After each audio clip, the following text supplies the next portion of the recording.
साबरमती आश्रम भारत के गुजरात राज्य के अहमदाबाद जिले के प्रशासनिक केंद्र अहमदाबाद के समीप साबरमती नदी के किनारे स्थित है।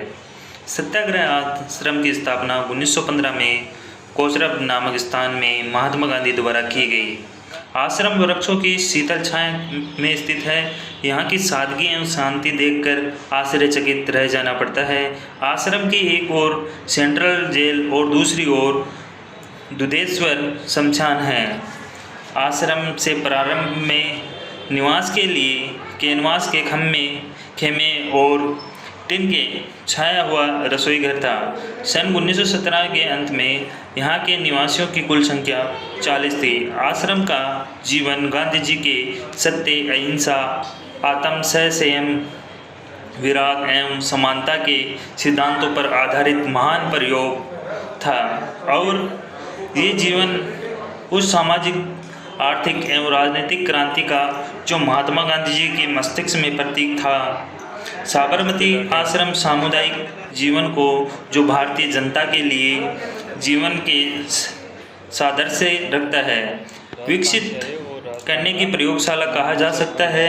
इस आश्रम में विभिन्न धर्मावलियों में एकता स्थापित करने, चरखा, खादी एवं ग्रामोद्योग द्वारा जनता की आर्थिक स्थिति सुधारने और अहिंसात्मक असहयोग या सत्याग्रह के द्वारा जनता में स्वतंत्रता की भावना जागृत करने के प्रयोग किया गया।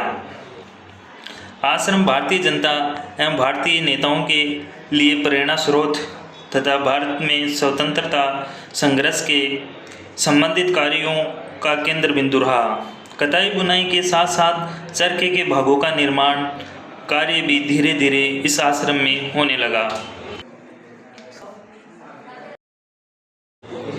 हम राजस्थान से गुजरात यहाँ घूमने के लिए आए हैं और साथ ही हमें यहाँ राजस्थान का चरखा भी देखने को मिला है। इस चरखे को सरदार वल्लभ भाई पटेल जब जेल में थे उस समय इस चरखे का प्रयोग करते थे।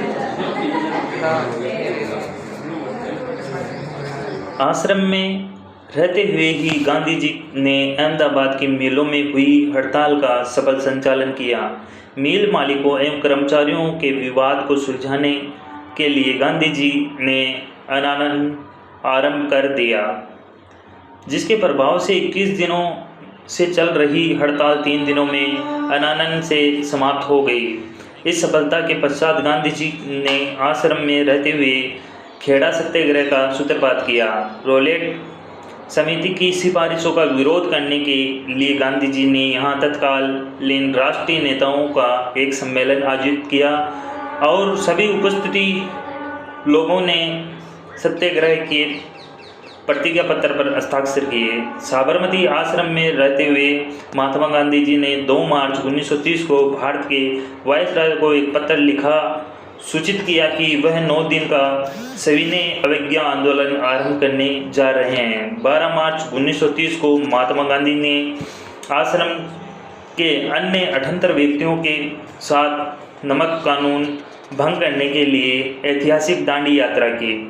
इसके बाद गांधी जी भारत के स्वतंत्र होने तक यहाँ लौटकर नहीं आए।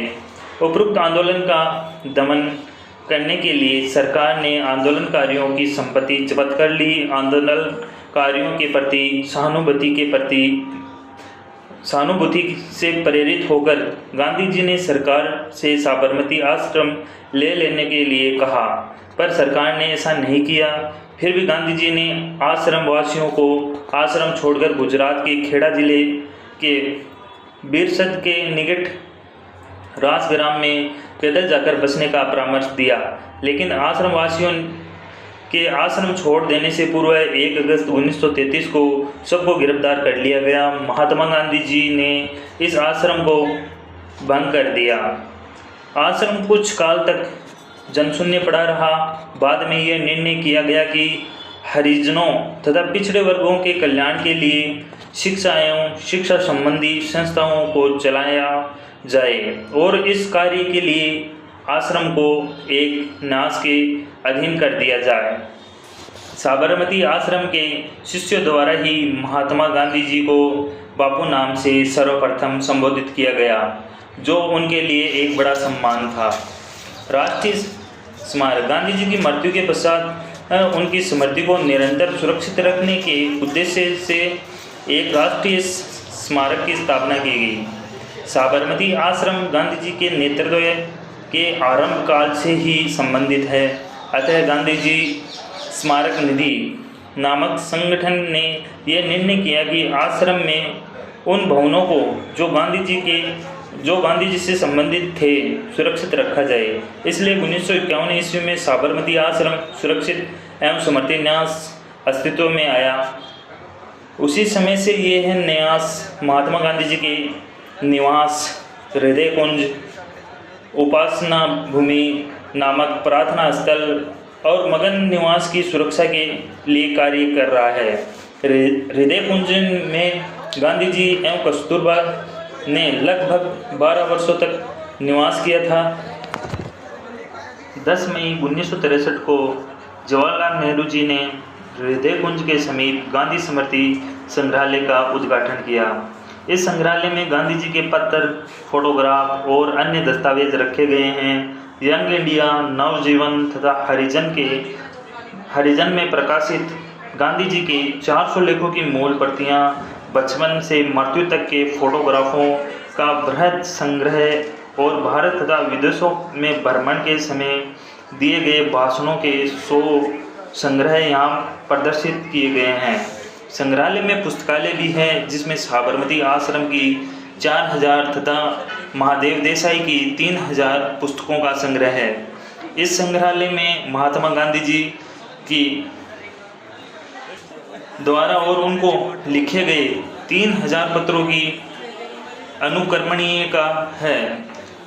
इन पत्रों में कुछ तो मूल रूप में ही है और कुछ में माइक्रोफिल्म सुरक्षित रखे गए हैं। जब साबरमती आश्रम का दर्शन न किया जाए तब तक गुजरात या अहमदाबाद नगर की यात्रा अपूर्ण ही रहती है। अब तक विश्व के अनेकों देशों के प्रधानों, राजनीतिज्ञों एवं विशिष्ट व्यक्तियों ने इस आश्रम में दर्शन किए हैं। आश्रम में निवास स्थान गांधी जी ने आश्रम में 1915 से 1933 तक निवास किया। जब वे साबरमती में होते थे तो एक छोटी सी कुटिया में रहते थे जिसे आज भी हृदय कुंज कहा जाता है। यह ऐतिहासिक दृष्टि से अमूल्य निधि है जहां उनका डेस्क, खादी का कुर्ता, उनके पत्र आदि मौजूद हैं। हृदय कुंज के दाईं ओर नंदनी है। यह इस समय अतिथि कक्ष है जहां देश और विदेश से आए हुए अतिथि ठहराए जाते हैं। वहीं विनोबा कुटीर है जहां आचार्य विनोबा भावे ठहरे थे। यहाँ विभिन्न गतिविधियों के लिए कई कुटीर बनाई गई है। हृदय कुंज नामक कुटीर आश्रम के बीचों बीच स्थित है। इसका निर्माण काका साहब कालेकर ने किया था।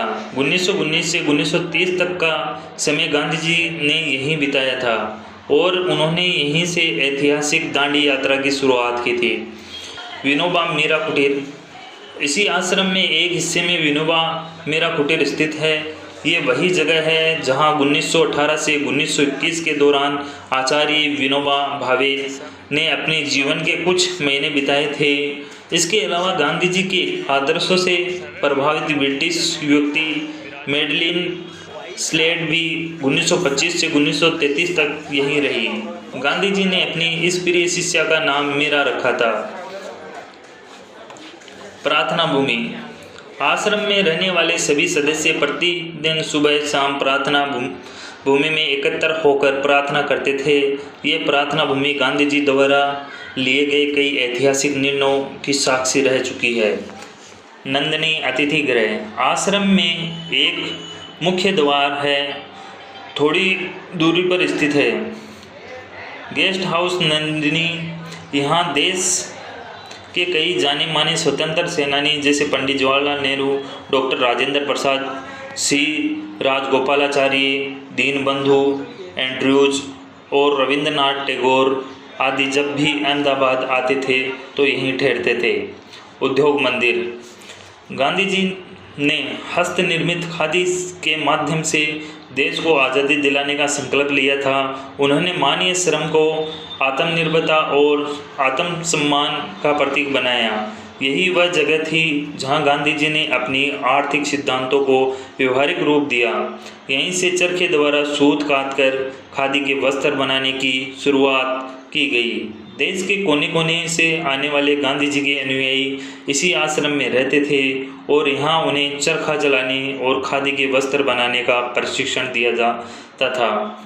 आश्रम में उद्योग मंदिर की स्थापना 1918 में अहमदाबाद के टेक्सटाइल मिल के कर्मचारियों की हड़ताल के दौरान की गई थी। इसके अलावा कस्तूरबा की रसोई इस आश्रम में आकर्षक का मुख्य केंद्र है। यहाँ उनकी रसोई में इस्तेमाल किए जाने वाले चूल्हे, बर्तनों, अलमारी को भी देखा जा सकता है।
बहुत ही सुंदर और रोचक नज़ारा साबरमती नदी का, ये शांत जल जिसे आप देखकर बहुत ही अच्छी प्रशंसा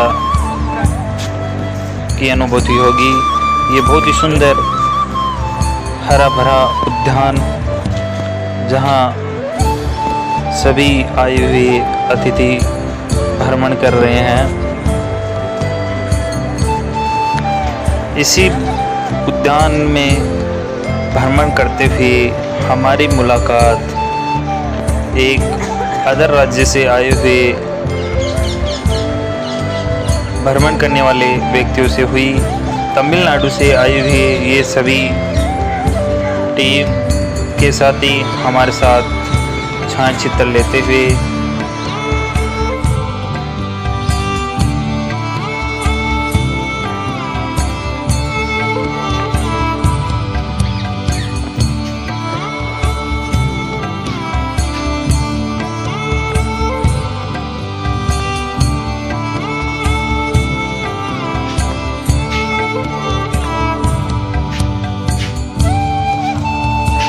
आप सभी का प्यार और साथ हमेशा यूं ही बना रहे। वीडियो अच्छा लगा तो हमारे YouTube चैनल को सब्सक्राइब ज़रूर करें और कमेंट करके कमेंट बॉक्स में ज़रूर बताएं वीडियो कैसा लगा। जय हिंद, जय स्काउटिंग, जय भारत। अगले वीडियो में फिर मिलेंगे।